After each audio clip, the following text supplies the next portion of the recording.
Welcome to another episode of Bishop's Breakdown.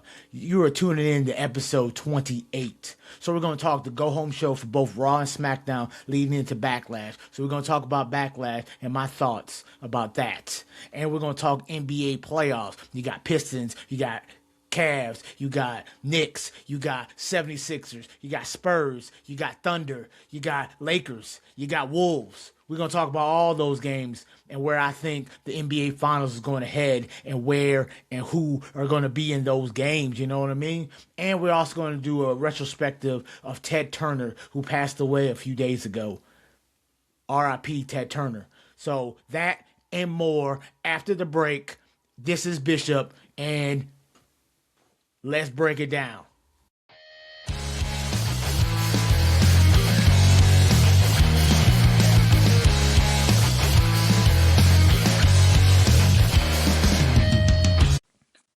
This episode is brought to you by W Energy, the clean energy drink mix built for gamers, creators, and grinders like us. No jitters, no crash, no artificial dyes, just smooth, long-lasting focus whenever I'm breaking down WWE storylines, debating NBA, or just recording late at night. It's zero sugars, packed with vitamins and nutrients, and it actually keeps you locked in without the shaky feeling. Head to w.gg and use code Bishop's Breakdown at checkout and save 10%. So level up your energy and let's get back to the breakdown. And thanks for supporting the show. Welcome back to the show. We're going to start with the go home show for Monday Night Raw. So let's start with the Judgment Day. Finn Balor's on one side, and then you got Liv, Raquel, Dirty Dom, JD, and Roxanne Perez. JD and Finn Balor had a match, great match. Before that, they were questioning Liv Morgan and Raquel, and them were questioning Roxanne's, her loyalty to the family of the Judgment Day. Because she knows that Finn Balor is the one that brought her in, and she be trusted. So fast forward to this match, and she used the hammer to hit him in the gut, and he gets beaten by JD. What is the end game, though? Is the Judgment Day is going to beat him up every week, and then he's going to come back and beat him, even though he already beat Dom at WrestleMania, which I thought was the end of it, but clearly not? Or does that mean Roxanne is faking her loyalty for Judgment Day, and she's a mole for Finn Balor, and then when they have a big match, and probably another Dirty Dom match, and boom, turns on them, but then what then? You know, Roxanne Perez with the Judgment Day, at least she's doing something. Roxanne with Finn Balor, same thing they've been doing with Finn Balor when he was by himself before the Judgment Day. Absolutely, positively nothing. So what's the point? Well, what are you going to get out of that? And that is the key question, because I don't even think the WWE knows exactly where they're going with this. And they just, week by week, like they used to do in the olden days with Vince McMahon and his stooges behind him, just doing the do. And then they'll figure it out later. They claim they have months and months and years planned out in advance. Now for every storyline, I guarantee it. It's probably for the big ones, for the Romans, for the Seths, for the Codys. They got most of those kind of planned out based on, things change based on injuries or people leaving or whatever. But I don't think the lower to mid card people are planned out far in advance. They just playing it by ear, and that is what scares me about this whole Judgment Day thing, because they're running on fumes with this group. It's like the MFTs. I mean, if you look at the MFTs, they down 2 members, and they seem to be doing nothing and nothing fast. They just on the show just to be on the show. Might as well be in catering while you at it. And then we got the Oba Femi Open Challenge, which it gives people him every week so they can do the strut and and see the ruler, and then feed them people like the Otises and the Tozawas and all the people in catering. They just say, all right, you up. But sooner or later, he's going to have to do something big and better, like a I mean, you don't go from Brock Lesnar and just killing jobbers. He had to go after Roman. SummerSlam, Roman, Oba, because as we seen later, he's still going to be champion for a while. A lot of people say, "Oh, here's a good thing. Maybe Punk will get his win back, and Roman will have the title for a year." And then at WrestleMania, CM Punk wins the Royal Rumble, challenges Roman, and finally has his WrestleMania moment and beats Roman and ends the show holding the title high. And sure. I mean, that's fine. That works for me. But I don't think he's going to have the title that long. I think Oba's going to beat him at SummerSlam. Or he doesn't beat him and Brock Lesnar's just faking the retirement and shows up and F5s the crap out of him behind the ref's back and Roman just spears him and boom, boom, boom. But then what? You know what I mean? So let's go with the division. You got Seth Rollins. You got Joe Hendry. You got the Street Profits. And they're just... bleh. I get it. You got Braun Breaker on one side. You got Seth Rollins. They got beef. You got Logan Paul and Austin Theory and Montez Ford and Angelo Dawkins, Street Profits. Tag titles. Boom. Where does that leave Joe Hendry? Joe Hendry seems to be beefing with Logan Paul. So if Logan Paul's over here beefing with Joe Hendry, but he's also beefing with the Street Profits, with his tag team partner Austin Theory. And then you got over there, and you got Braun Breaker, and you got Seth Rollins. And they were really missing Bronson Reed. I know he's hurt, but then you can, move things around, and Logan Paul can concentrate on Joe Hendry, and then Bronson Reed, Austin Theory can take care of the Street Profits. But as of right now, Joe Hendry's just there singing songs, firing Logan Paul, And I love me some Joe Hendry. I'm going to tell you that Joe Hendry is, I believe, for sure. But they need to give him something concrete and not just be a tag-along person. I mean, doggone it, he's a former NXT champion, former TNA World Heavyweight champion, and he should be a champion. Maybe not the World Heavyweight or the WWE Championship right now, but there's mid-card titles that Joe Hendry could elevate. Just look at Trick Williams. He did the same thing, TNA, NXT, and now he's the United States champion. Well, give Joe Hendry the Intercontinental. So what? Right there. See that one over there? Yeah, give it to Joe Hendry because I believe and what I don't think he can do any worse than most people that they just gave titles to. Hello, Austin Theory. I'm just saying. So Then I think AAA, their big show that's coming up, they're going to have a great match that I'm so looking forward to. I'm so glad they didn't waste it on night 1 or night 2 of WrestleMania. But it's going to be the original El Grande Americana versus the other El Grande Americana for mask versus mask. So either way, somebody's going to get exposed and it's going to be, spoiler alert, Chad Gable, original, and Ludwig Kaiser is the other one. Duh. So which one's going to lose? I'm thinking the original's going to lose and Chad Gable can get back to being Chad Gable. But knowing how WWE, and I don't know how much influence they have down there, but I think a lot. Because you look at who is their heavyweight champion, Dirty Dom. He loses all the time up on WWE, but he's still the heavyweight champion, which diminishes your championship. So clearly WWE has the pants on in this relationship. So I'm thinking Ludwig Kaiser's going to lose. He's going to be unmasked. You're going to see that Tyler Bates and Pete Dunne and his compadres. And they're going to still be a trio, but without the mask. And then sooner or later, they're going to unmask the original El Grande and then move on. Move on in the world. So that's what I think is going to happen. So if you think I'm crazy, comment below. Let me know that I'm doo-hoo. But hey, sometimes you overthink these WWE things because, it's just wrestling. But that's what we do, and that's what people love to hear. So that's my thoughts, and that's what it is. Now we had the usual contract signing for the main event of Backlash. You got Roman Reigns, the World Heavyweight Champion.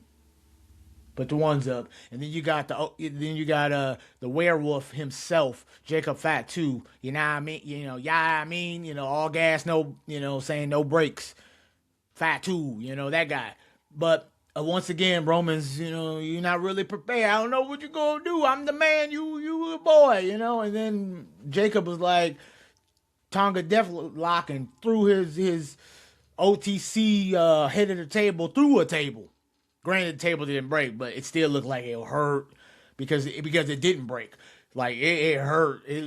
Boom! Like it was, and I'm like, oh, it's supposed to break, but it didn't break, and that's how we go off the show, which is another reason. But we're gonna get to the main event of Backlash once we get through SmackDown, and I'll tell you my thoughts on the mini matches. I think there was 5. So, all right, SmackDown. You got. So, Jacob comes out, blah, blah, blah, Usos, blah, blah, blah, blah, blah, blah. You're going to lose on tomorrow, and, I'm going to win, whatever, stupidness. And is Jay a heel, or the crowd's just dumb, or he comes out, they don't come out to the crowd no more, they don't wrestle, really. Is one of them hurt? Maybe. They don't help Roman when he getting beat up and thrown through tables and choked out.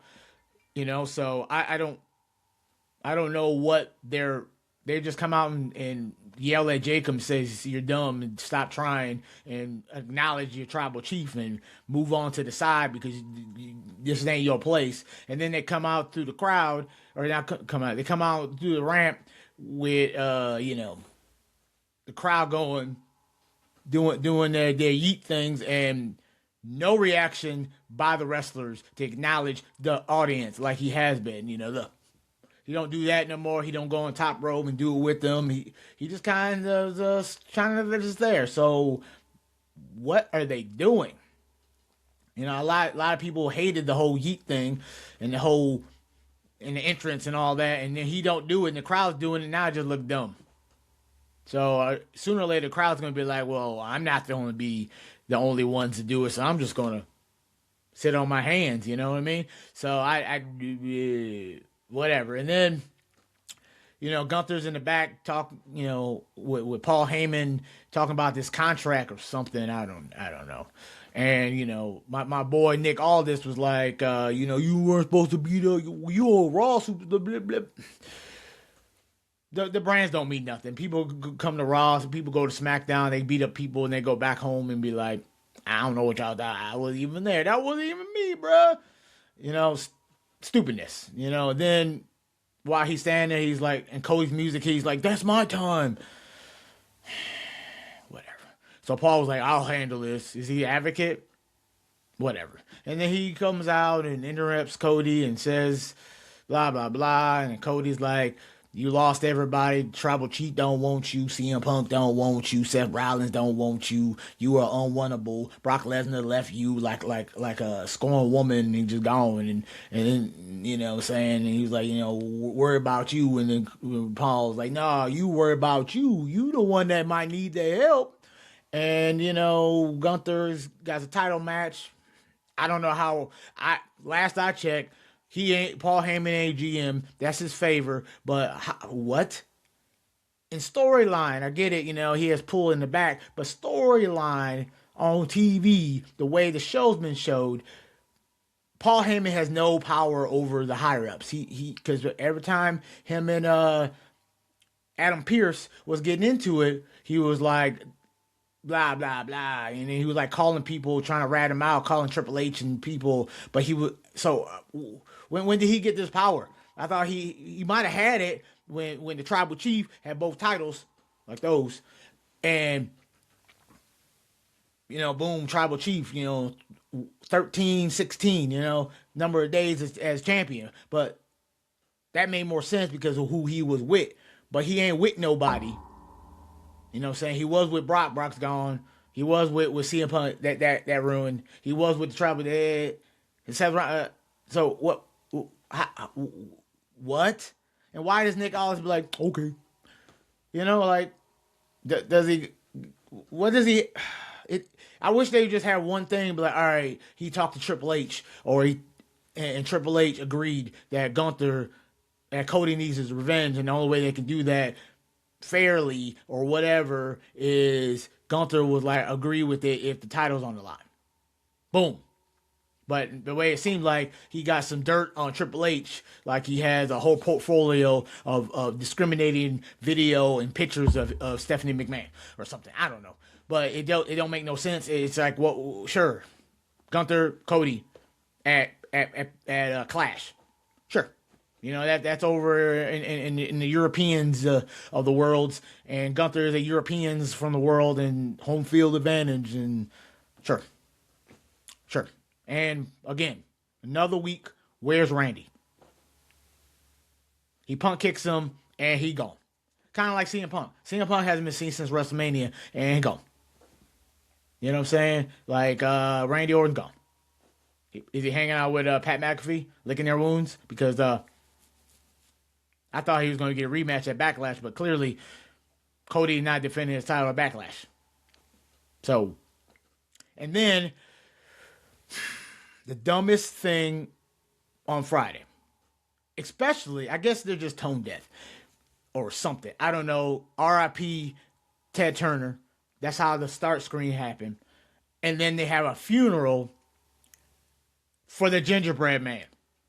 They were talking about it all show long. You had, I don't know where these people came from with black suits on and women crying, looking at the coffin, and the gingerbread man sitting there with his gumdrop buttons and blah blah blah and crying, and you got Sammy saying this is ridiculous. Yeah, it's pretty dumb.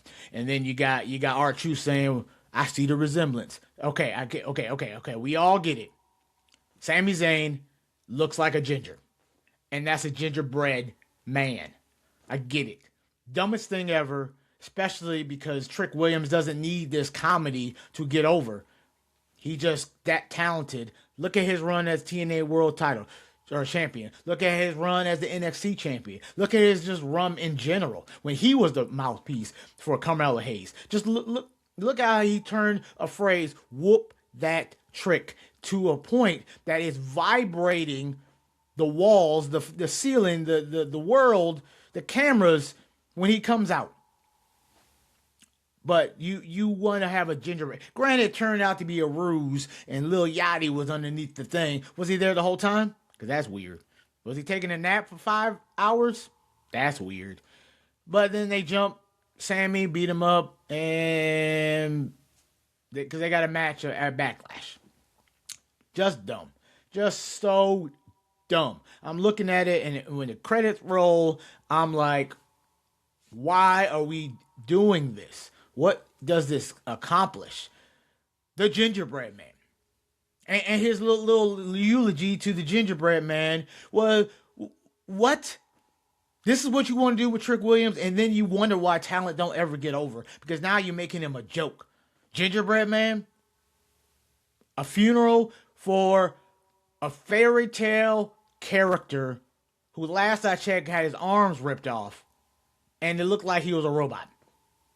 Or a huge action figure that you would buy or win at a fair by throwing darts at balloons. That's what you're going to do on the go-home show of SmackDown. You're going to do a funeral for the gingerbread man. That is absolutely, without a doubt, the dumbest thing I've ever seen in my entire... It'll reset memories, okay? Maybe not my entire life, because I've seen some dumb things on WWE TV and in real life, but let's stick to pro wrestling. Like, what? Gingerbread man? That's how you're going to try to get Trick Williams over as a champion, as a dominant champion, by having them do a ruse with a gingerbread man with a fairy tale character? What's next? With the Wicked Witch of the West? Snow White? Some dwarves? Well, we're going to get to them later, actually. Anyways, so let's talk Backlash. it was way more. Okay, it wasn't a great show. It was fine, but it was more consistent in wrestling than WrestleMania Night 1 was, for sure. It wasn't better than Night 2, but it was AB. Because Trick Williams versus Sami Zayn, love that match. That match was dope. That's the good. Roman Jacob, great match. Not really sure why at the end of the match he gets beat up and left laying by Jacob Fatu. Now what? Does he get another title shot at Clash? Is that what we're doing? Like, you're going to keep having this feud on for a couple months? And everyone's saying on the internet, yeah, because the Usos are going to turn on Roman and side with Jacob. Why? Jay still salty about getting beat at SummerSlam in Detroit a few years ago? Getting pushed around by Roman constantly? We already seen this. If they turn on Roman again, we already seen this. And then what? Roman's going to go away. If he loses the title, he don't need to be there because he's not going to be there every week just not being champion, just being the guy. Like, he's going to be back to what he was doing before WrestleMania, before he won the title, and showing up hit or miss.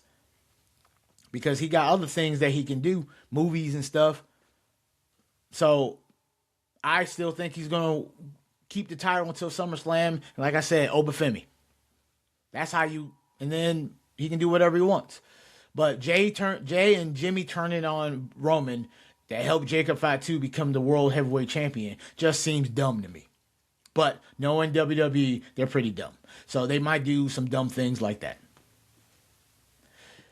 Now,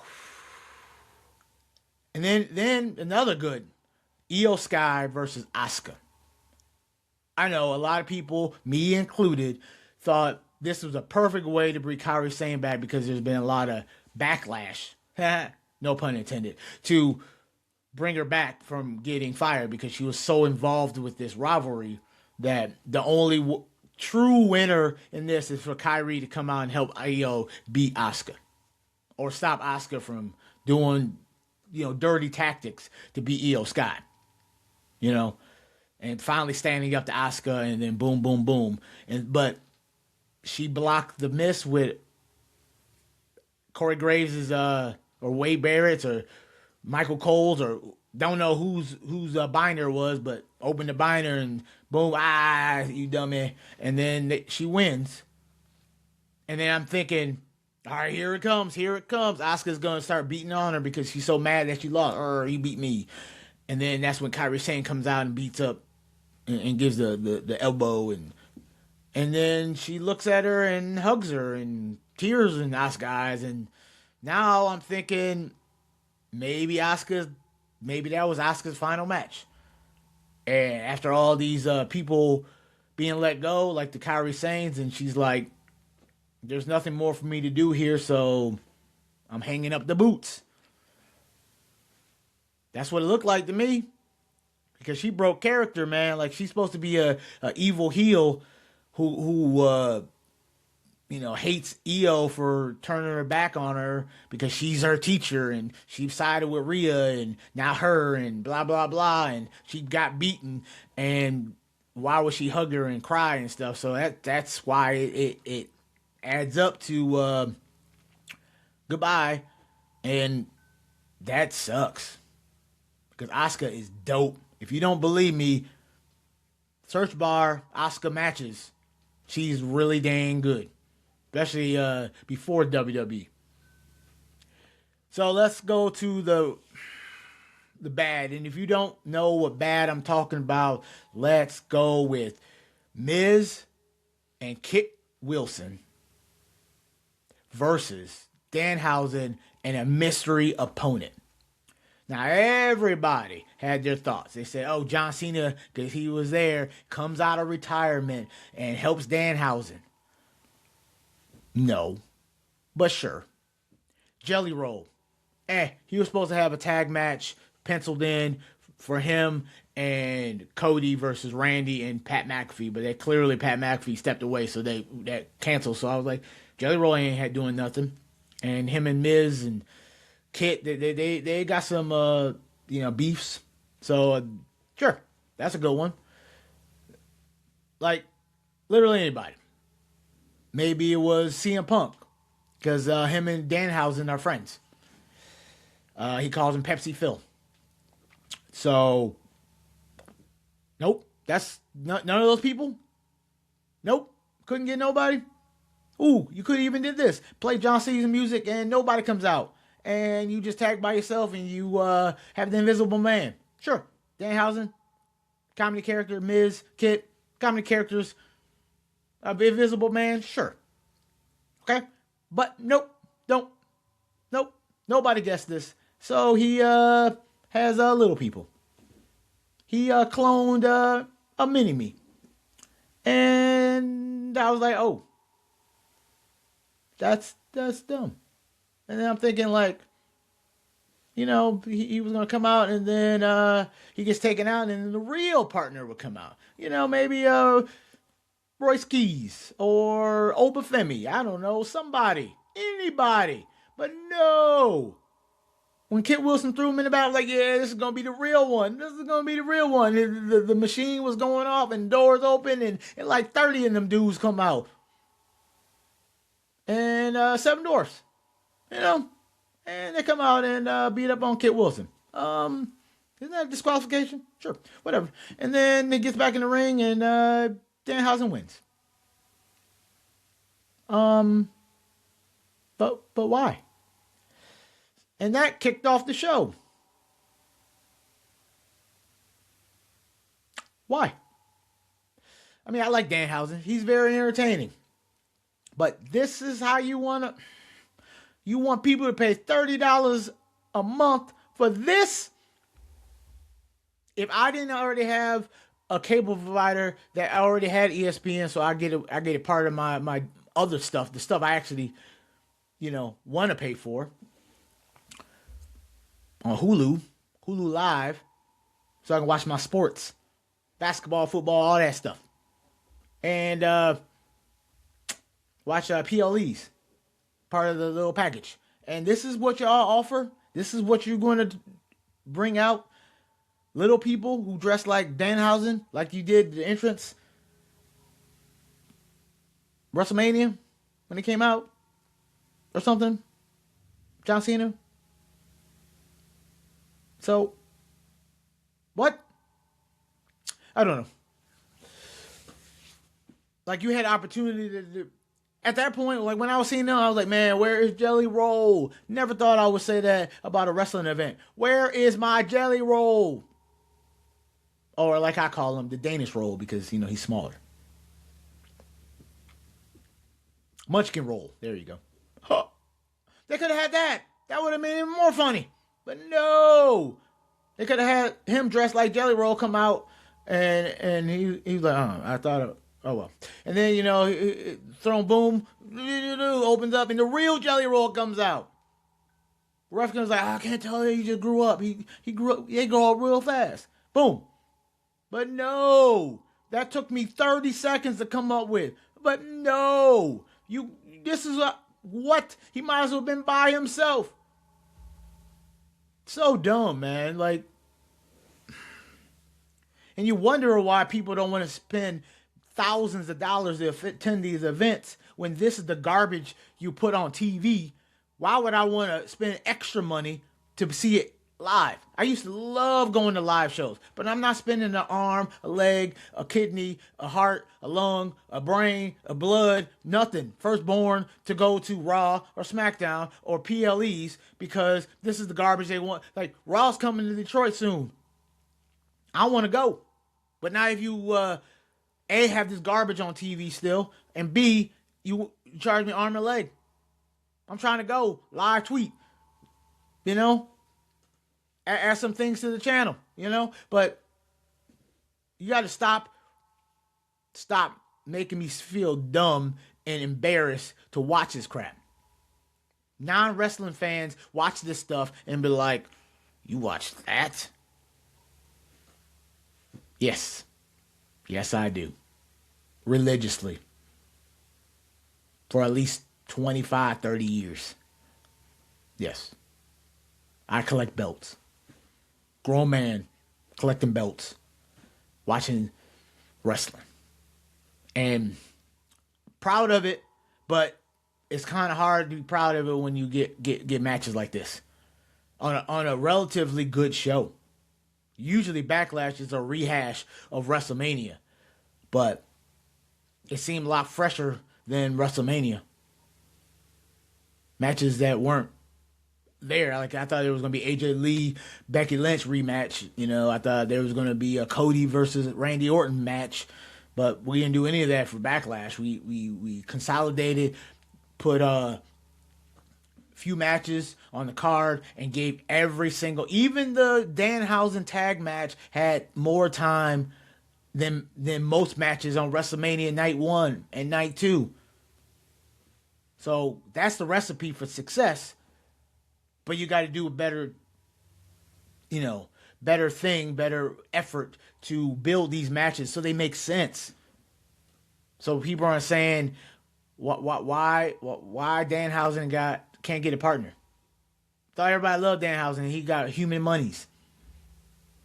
And that's what he gets. That's what you give him. That should have been, nope. That didn't get me excited for the rest of the night. Even though most of the matches, like all of them other ones, were fantastic bangers. But if I was just tuning in for the first time on some recommendation from a friend, I would have been like, turn on, turn off, watching literally anything else.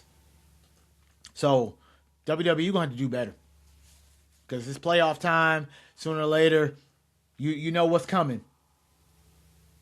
In a few short months, football is going to be back on TV. And between watching Monday Night Football and watching Monday Night Raw, I might have to tune to ESPN and watch that Monday Night Football game. And watch Raw later. You want me to watch Raw live? Give me something better to watch. Better to look forward to. And I'll watch Monday Night Football later. I'll record that and watch Raw live. But at this point, it's going to be the other way around. I'm going to watch you after the fact. And fast forward through all these ads and commercials that you put on me with the Netflixes. Do better, WWE and TKO. Do better. Hey everyone, it's Bishop. I got something special for you today. On the next bonus episode, I'm breaking down the top 4 teams in college basketball, giving you my insider's take and predictions you won't hear anywhere else. Plus, I'll dive into Vince Russo and John Cena's AEW talk and why he's crazy. No fluff, just straight analysis. This episode is exclusive to my Patreon supporters. For just a few bucks a month, you got bonus episodes like this, exclusive merch, and even a chance to ask me questions directly on a live Q&A session. So if you want in, join the crew now. The link will be in the description, and I'd love to have you on board and make sure you never miss the inside scoop. So break that down. So let's talk NBA playoffs. Pistons, Cavs. They've already played 3 games, and the Pistons look dominant in the first 2 games. Like, they should have beat them each time by 20 or more, but they let them keep coming back and sticking around. But in the end, they came out with the victory, which is not a long-term way of winning games because it's only going to get harder as you move along the rounds. But they went to Cleveland and threw up an egg. Like, James Harden, like, he's not a playoff Madonna. He's not a playoff star, king, none of that stuff. He's mediocre at best during the playoffs, and he performed high level that I didn't see from James Harden since the Rocket days, maybe some of those early round games, but the Cavs put up numbers, And there was no stopping them from getting that W, no matter how hard the Pistons tried. They tried to keep it close, and they got it close, and then all of a sudden, Cade decided to turn the ball over like 5 times in a row. Like, literally, go back and watch the final minutes of the game, and he literally turned the ball over like 3 times in a row. That is not going to be a victory for success in late game situations when the game is within reach. You can't turn the ball over. Now when you got hot shooters on the other side like the Donovan Mitchells and James Hardens and Struces. So they need to wake up and win tonight to go back to Detroit up 3-1 to be able to close out the game in Game 5. Because if they lose and go back to Detroit 2-2, it's anybody's series then. They need to put the pedal to the metal and put some pressure on Donovan Mitchell and James Harden, because I don't think Harden can handle the pressure in the playoffs, because he hasn't done it in the past. Clearly, he's a 0-time NBA champion. So that's my take on that, and I think the boys can be able to perform because they need to get one in Cleveland, and they need to do it now. They can't wait to Game 6 to do that, because then it's anybody's game, and then you got to go back Game 7 like it's. Especially since the next game I'm talking about is the Knicks and 76ers, and the New York Knicks clearly not cursed by Danhausen no more. He lifted that curse because they swept the crap out of Joel Embiid, Paul George, VJ, Tyrese Maxey of the 76ers, and told them go home. You're out of here. Like when I forgot the game was on the other night, yesterday or whatever, and I turned on the game, and it was fourth quarter, and they were up by 40, and none of their starters were in a playoff closeout game. The Sixers didn't have none of their starters in either. They gave up. It's like season's over because they were down by 40. Lopsided. Yeah. Lopsided as heck. So the Knicks are just going to be hanging out. So they want the Pistons and Cavs to go 7 games, because the more games they go, the more rest that their older bodies, like the Jalen Brunson, or veteran bodies who's been grinding all year long to get more healthy. 100% Jalen Brunson, Cat. They heart. Like they don't need. They're gonna use this rest, and they're gonna if they play like they've been playing, especially against the Philadelphia 76ers, they go into the finals. It's a wrap. So the Pistons need to close out this series as soon as possible to take the momentum to the Knicks, because they're gonna if they take it to the Knicks, if it's Pistons, Knicks in the Eastern Conference Finals, home court still goes to the Pistons. So Game 1, Game 2 in Detroit, and that's what they need. If the Cavs end up beating the Pistons and going against the Knicks, then the Knicks are going to the finals. Enough said. I still think it's a 7-game series if the Pistons match up against the Knicks, the way the Knicks have been playing. And then let's move to another sweep that's possible tonight. LeBron James, Lakers, without Luka still. They got Austin Reeves back, but no Luka against Shai and the defending NBA champions, the Oklahoma Thunder, who are 1 game away from going back to the Western Conference Finals, back-to-back years. And I don't see them not winning. LeBron could put up 40, and I still think they're going to lose, because the Thunder are a better team than the Lakers at this point. They need Luka, but they ain't going to get Luka. Where I've seen it with the rumors I heard, that the only way that Luka is going to be able to play in this playoffs is maybe if they get to the NBA Finals. That's a lot. That's a long time from now. That's June. Another month, their season's going to be over. Like LeBron's going to have to dip in his time machine, go back and get the old LeBron. Not saying that he's not as good as he was back then, but they need the 60-point LeBron James who took the Cavs to the NBA Finals. That's what he needs to make this a series, to take it 7 games. Because they're down 3-0, and looks like they're gonna lose tonight.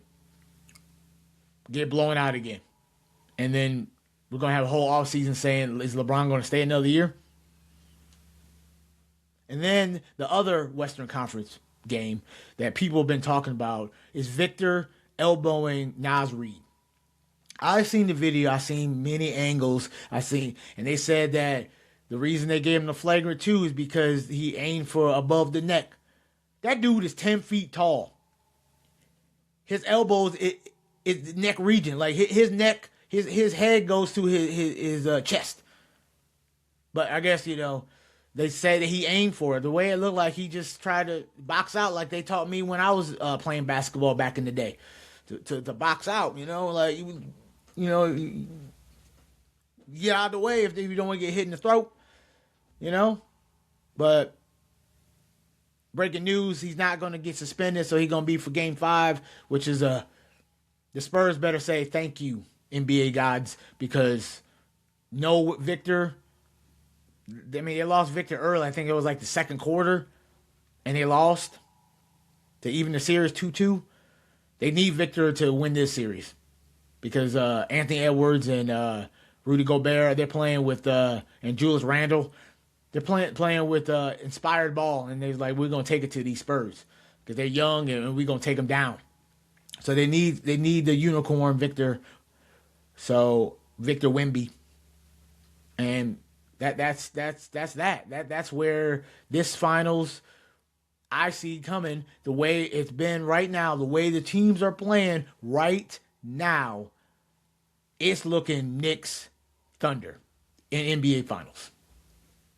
Not what I want. I'd rather have Pistons Spurs. But I'm a homer, so that's what I want. But the way the games have been playing lately, because it's all about momentum today, not what you did yesterday.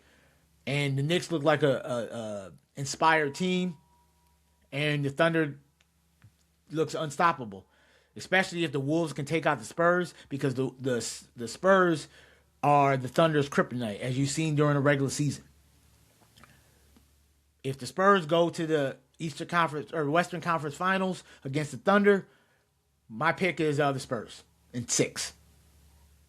But if the Wolves pull out this thing, then it's nothing but a thing for this Oklahoma City Thunder to go back-to-back finals and maybe, just maybe, back-to-back NBA champions. Shaw's going to be a 2-time NBA champion if things work out the way they seem to be working out. And that's about the NBA playoffs. So the elephant in the room this week, we're going to do a retrospect. Just a little bit of tidbit information, a little bit of history, like history class, about the late, great Ted Turner.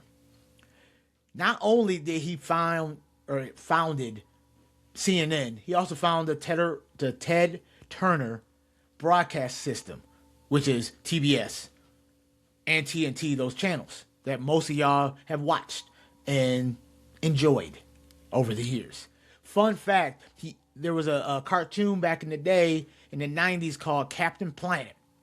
He created that show to raise awareness for environmental, awareness, to get people about pollution and watch the show and you'll see all the villains were polluting the world, throwing oil in the water and blah, blah, blah. And Captain Planet got youths together, earth, wind, fire, whatever.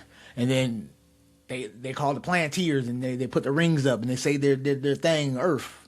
And then they, with your powers combined, I am Captain Planet. That show. That show was created by Ted Turner. Didn't know that till today. But Ted Turner also bought WCW, which was the Crockett promotion in the 1980s, 1988. But under his ownership, he had WCW, Nitro, and Thunder and all that televised on his channels, the TBSs and the TNTs, like I said earlier. And under his ownership, with his billions, is why they could get the Hulk Hogan's and the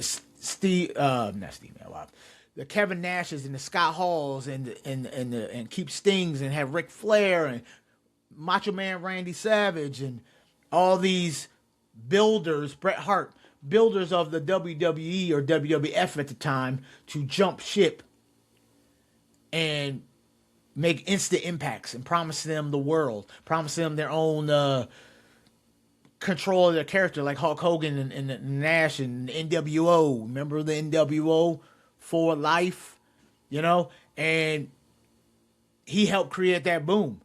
Without Ted Turner and what he was providing, because he was a wrestling fan, he was a pro wrestling fan, and with his money and Eric Bischoff and all this, and basically saying, you do what you want with my money, but make sure it's entertaining and make sure we beat those guys up north. And that's what they did. They created they helped create the Monday Night Wars between Raw and Nitro. Nitro will come on at an hour before. Watch that.